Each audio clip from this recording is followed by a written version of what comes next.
For years, Ellen DeGeneres was known as the face of daytime television, building a brand around kindness, humor, and generosity. But as criticism surrounding her workplace culture grew, that carefully crafted public image came under increasing scrutiny, prompting renewed debate about her legacy. Now, Rob Schneider is sharing his perspective, while Megyn Kelly has also weighed in on the controversy. During an appearance on The Megyn Kelly Show, Schneider didn't hold back when discussing Ellen and the public perception surrounding her. He even delivered a direct message that quickly caught viewers' attention. Here's a closer look at what was said and why it's generating so much discussion. Well, yeah, that's disingenuous. That's disingenuous.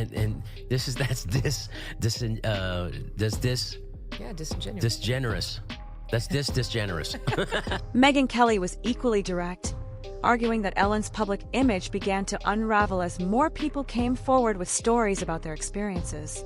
One moment she highlighted was Ellen's widely discussed interview with Dakota Johnson. During the interview, Ellen joked that Dakota hadn't invited her to a birthday party.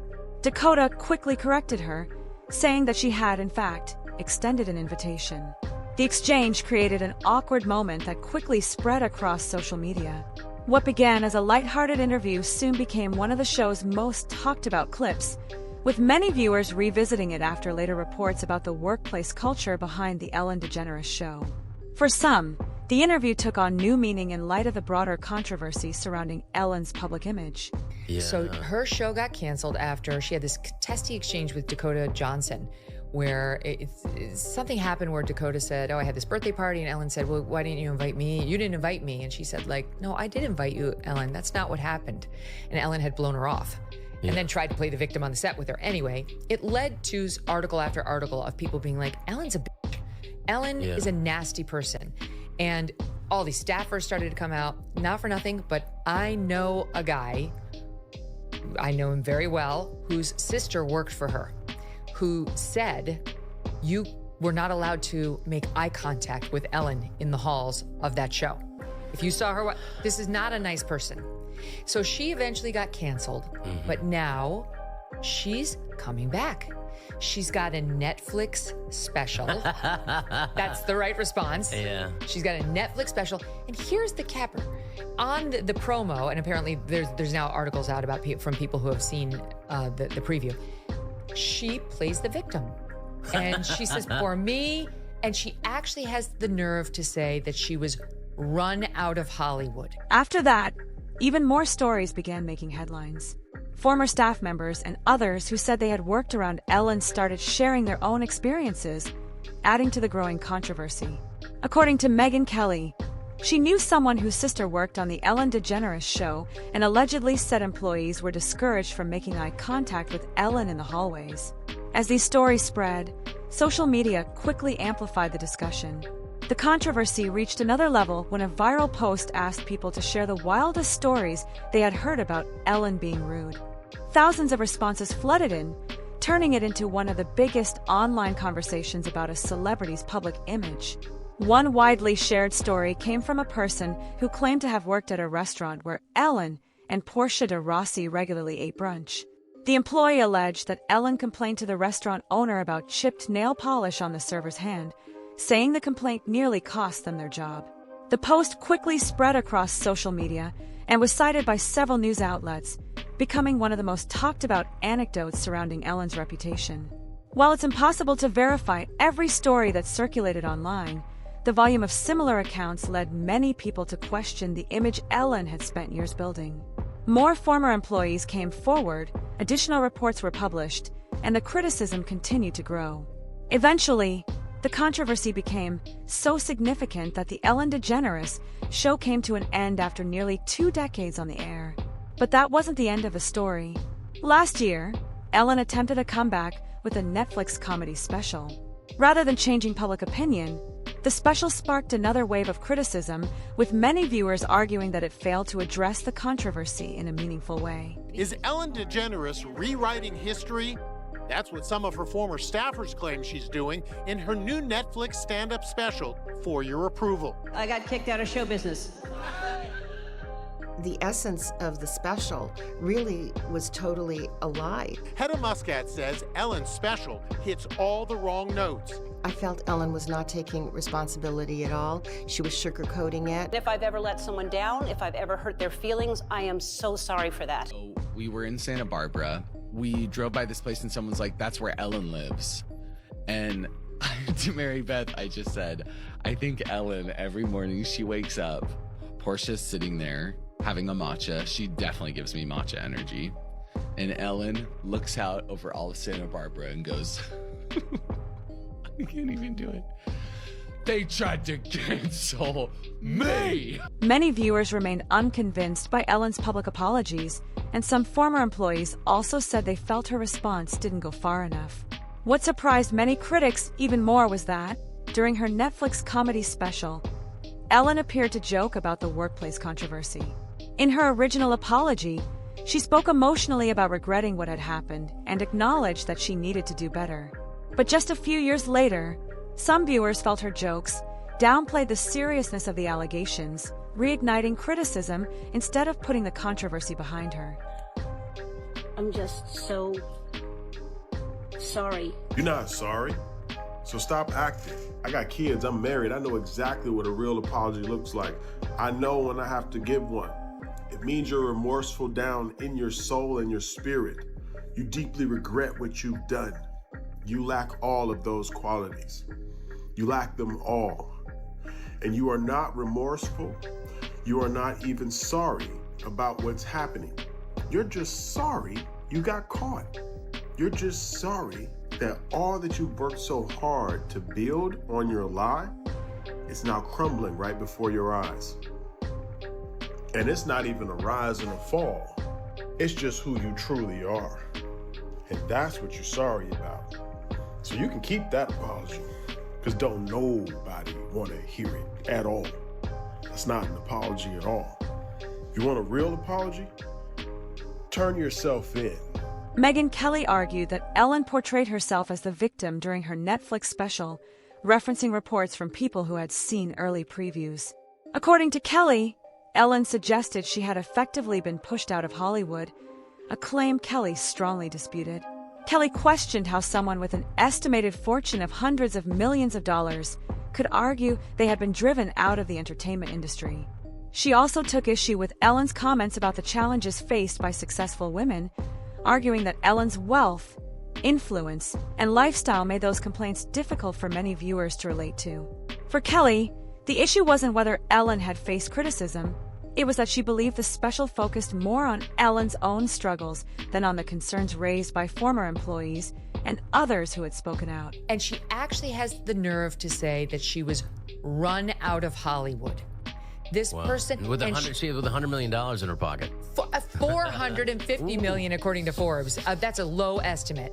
Yeah. Because so now she's out there saying, I was run out of Hollywood. She's actually reportedly complaining about how hard it is for women in America with the double standards. Look at Oprah, how hard it is for her. Oh, she's got, like 10 houses, Ellen DeGeneres? Michelle Obama, look how hard it is for women in America. They're hurting. They're going to let her back in, Rob, because she's a lesbian, she's a leftist, and she didn't hit one of their sacred cows. Nastiness, that's their bread and butter.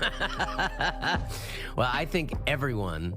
I will say, like, the resentment, I think everyone should have a chance for reconciliation. I don't think Jesus exempted anybody. And so I do, while it does, because I have been allowed back in, but I don't hold any grievance and resentment. It's very important. And I would just say for Ellen, the resentment, you have to know, you have to get over resentment to whatever addiction or addictive qualities happen. To get over it, you have to deal with resentment and address it, and then otherwise you're going to fall back into the same pattern.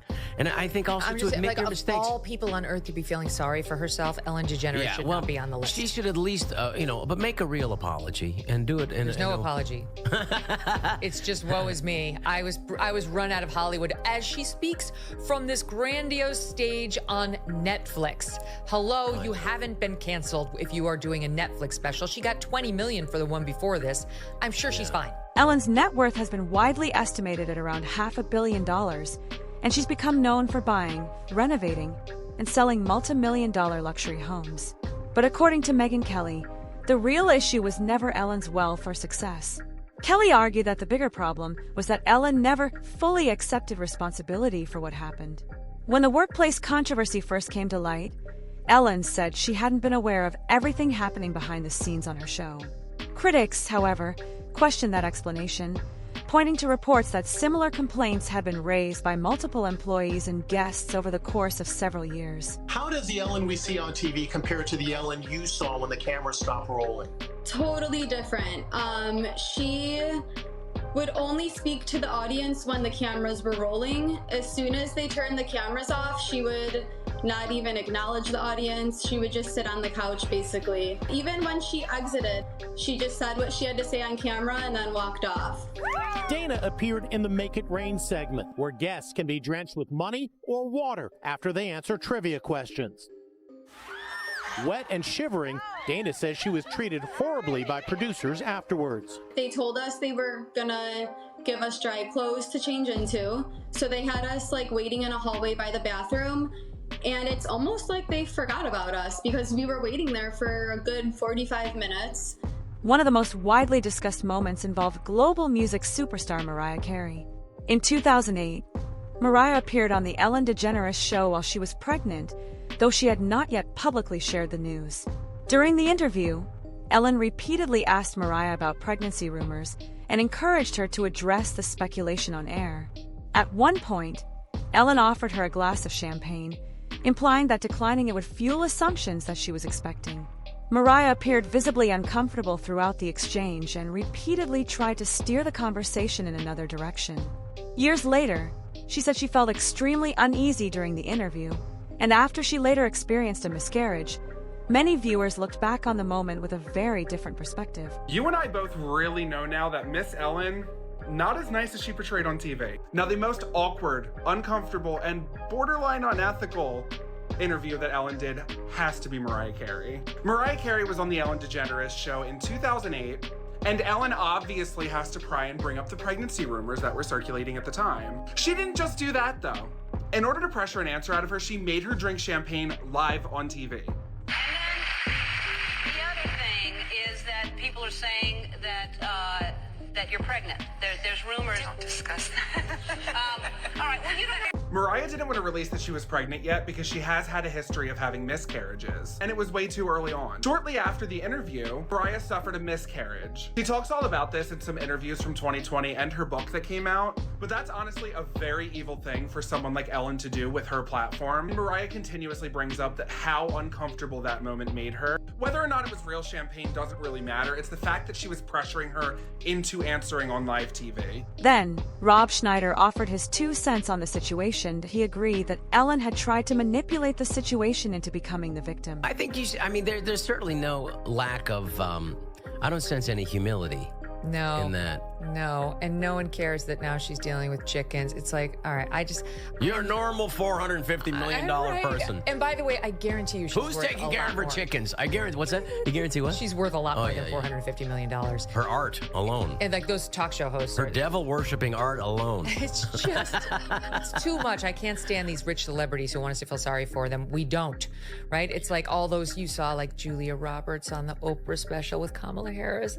Some critics argue that this became a recurring pattern with Ellen, maintaining a positive public image until controversy emerged, then portraying herself as the one who had been wronged. They point to both her early career and her relationship with Anne Heche as examples. In the years after publicly coming out, Ellen spoke openly about the difficult period that followed.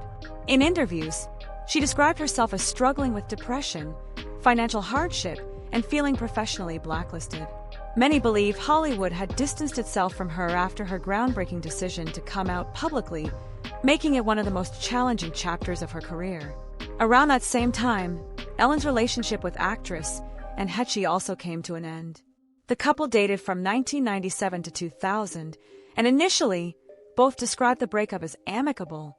However, in later interviews, Heche offered a different perspective, suggesting the relationship and its aftermath had been far more complicated than it first appeared. We're moving into a next step, hopefully, and hopefully I have some more intelligence, I know I do, around it because I've studied it to be able to communicate a little bit better about what happened 20 years ago and the fact that it's taken us 20 years to be able to be at a point where we can listen to the truth again. And Ellen's fine. She can sit on her pile of money. I hope you like your money because that's why I broke up with you.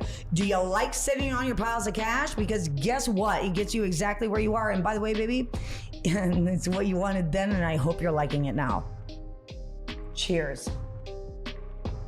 You broke up with her because she had a lot of money, or you broke up with her because... I broke up with her because her goal was to have a lot of money, and mine was to find love, and hers was I want 60 billion. Good luck. Our forks are never going to meet. The further we stay on with this, the further we will be apart. She didn't live in that loving kindness, No, did she didn't. But you and I don't talk about she wasn't revenge a lot, No, we don't. There's one thing that I remember. There is one little nugget that I do have a sense of wanting a little bit of. I guess the only word is revenge. I feel that you were so wronged. And now to know that you were continuing to be wronged, it fires me up a little bit. And especially when you look at somebody like Ellen, who literally is sitting on a pile of $60 billion and then could feed countries. Right. And then but you got a Porsche. I mean, you're not hurting. In later interviews, Anne Heche alleged that Ellen had been highly controlling during their relationship. She also claimed that after their breakup, Ellen used her influence within Hollywood in ways that made it more difficult for her to secure acting roles and other career opportunities. Those allegations added another layer to the public conversation surrounding Ellen, although Ellen has denied many of the criticisms that have been made about her over the years. Fear has a very big force. It's not as big as love's, obviously, but I do want to say, you've teased about this before, but that I was the original canceled, and I am going to be the original uncanceled. I am uncanceled today. I am finished with that. This is what I say. Goodbye. Watch out. You're So we have officially uncanceled Anne Heche. I'm uncanceled, folks. Now that we're talking about it, I guess the truth's out now. Okay, well, what is the truth? Because let's go, I guess. Let's go. Okay, ask me a question and I will answer. I've been waiting to tell my truth for 20 years. Nobody knew it was going to be today, but it is. Sometimes you just feel it and you go with it and the time is right. And you sit on something for long enough that it's time to talk about it. Yes, and the other dominator is with her people, apparently. So I know from what I have read that Ellen has always said that she has no idea why you ended it with her. Can you answer that question once and for all? Okay. I'm sorry. Do I have allergy? Okay, fine. Let's let our viewers know. Well, why? First of all, I've written a book about some of the truths, and the second one will be coming out shortly. The fact of the matter is, if anybody chooses to look at the truth, the signs and the reasons of their arrival. After the Ellen DeGeneres Show came to an end, additional allegations emerged involving not only Ellen herself, but also several of the show's senior producers and top executives. Pretty much, but that's not all, because then 36 more allegations surfaced, all from former employees, not only against Ellen, but also against 3 of the show's executive producers directly. There were more than 10 allegations of against executive producer and head writer Kevin Lemon. 5 allegations of touching were made against executive producer Ed Glavin, and executive producer Jonathan Norman was accused by one former employee of attempting to perform on him, with 3 other employees corroborating that that employee had told them about the incident at the time. All 3 producers denied the allegations, but all of that talk leads to Warner Media, the corporate entity behind the show, to begin an investigation looking into all these different allegations. Executive producers Ed Glavin and Kevin Lamont were fired, and Jonathan Norman also ended up leaving. Ellen addressed the entire situation on season 18 premiere in September of 2020. She called her summer great sarcastically and then said, quote, "I'm so sorry to the people that were affected. I take responsibility for what happens on my show," end quote. She also joked, quote, "Being known as the kind lady is a tricky position to be in," end quote. For many former employees and viewers, the apology felt pretty empty. Also, not everything that I'm telling you guys has been confirmed to be 100% true. Let's make that clear. I'm not accusing anything of anyone. I'm just explaining Ellen's career path, okay? But it's up to you guys to form your own opinion. On that note, do you guys remember this guy? Yeah, unfortunately, I do too. I have to say that in hindsight, one of the clips from Ellen's show that doesn't quite feel right is one from 2020 when Ellen surprised a group of 8 children with cancer with him. Granted, back then, nobody knew the despicable things that this man was doing in secret, but him being affectionate with these little kids, I don't know. It doesn't help that her birthday tweet to him refers to him by name, but ends with, quote, "Or as I call him, Cuddle McNuggle stuff. You don't need to know why," end quote. If that makes you feel weird, you're not alone. The Ellen Show ended in May of 2022. The final episode was filmed April 18th of 2022 after 19 seasons. Just a few months later, Ellen found herself back in the public spotlight after tragedy struck. In August 2022, her former partner, Anne Heche, was involved in a devastating car crash in Los Angeles. She suffered catastrophic injuries and died several days later. The official investigation concluded that the crash was accidental.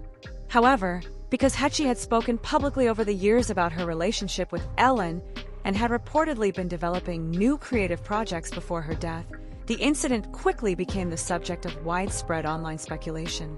As discussions spread across social media, numerous theories emerged attempting to connect her death to unrelated events.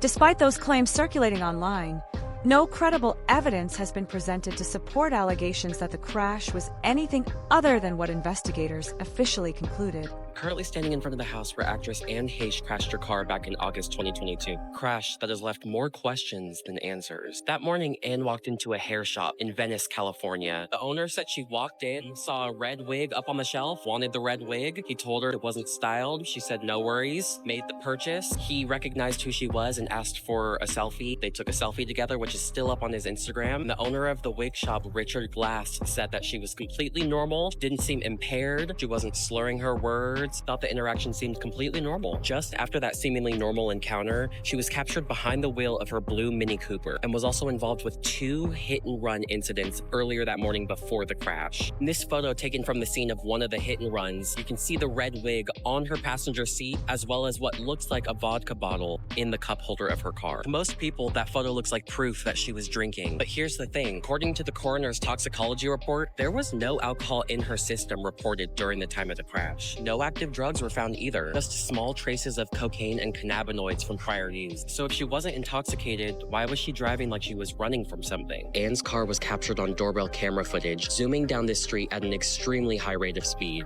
As you can see, there's a stop sign here. She blew completely through that stop sign, somehow managed not to hit any oncoming traffic. This is a very busy street, and plowed straight into this home right here and was trapped so deep inside that the house and the car caught fire and she wasn't able to be rescued for 45 minutes. Most disturbing part of this case is aerial helicopter footage showed Anne Heche being put onto a stretcher. You can see a body in some type of bag on a stretcher being wheeled into the back of an ambulance when all of a sudden the zipper breaks open and you see Anne Heche emerge suddenly out of this body bag, what looks like a body bag, and prop herself up as if she's trying to get off the stretcher or get out of the bag. They push her back down and she's put into the back of the ambulance. Just a few months later, the entertainment world was shaken once again when Stephen Twitch Boss, the beloved dancer, DJ, and executive producer of the Ellen DeGeneres Show, died at the age of 40. Authorities concluded that his death was self-inflicted, and investigators reported finding no evidence of foul play. Even so, his passing quickly became the subject of intense online speculation, with some internet users questioning the official findings despite the lack of publicly available evidence contradicting the investigation. The medical examiner ruled that the cause of death was a self-inflicted wound to the head with no signs of foul play.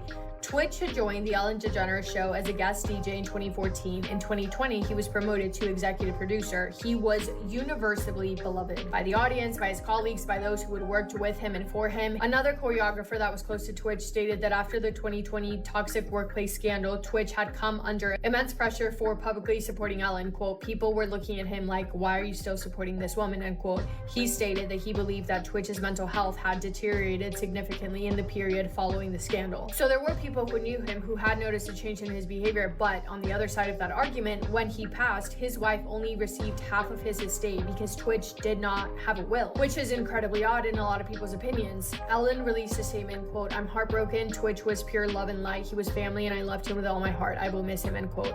The internet was not satisfied with that, and people on the internet once again began to speculate. So there is no credible evidence that Twitch's passing was anything other than what the official investigators concluded that it was. And you guys know I'm not going to tell you anything other than the truth and the actual rulings, but I just thought that it was important to mention because in 2022 and to this day, a significant portion of the internet refuses to accept that Twitch's passing was a result of his choice. As for Ellen herself, she has largely stayed out of the Hollywood spotlight since her daytime talk show ended.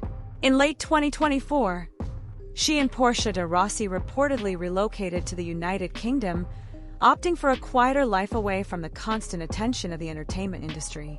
While reports have linked the couple to luxury property purchases in California, those have generally been described as temporary stays as they continue to spend most of their time overseas.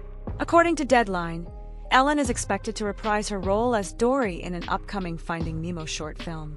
If those reports prove accurate, the beloved Pixar character could mark her first major return to Hollywood since the controversy surrounding her talk show.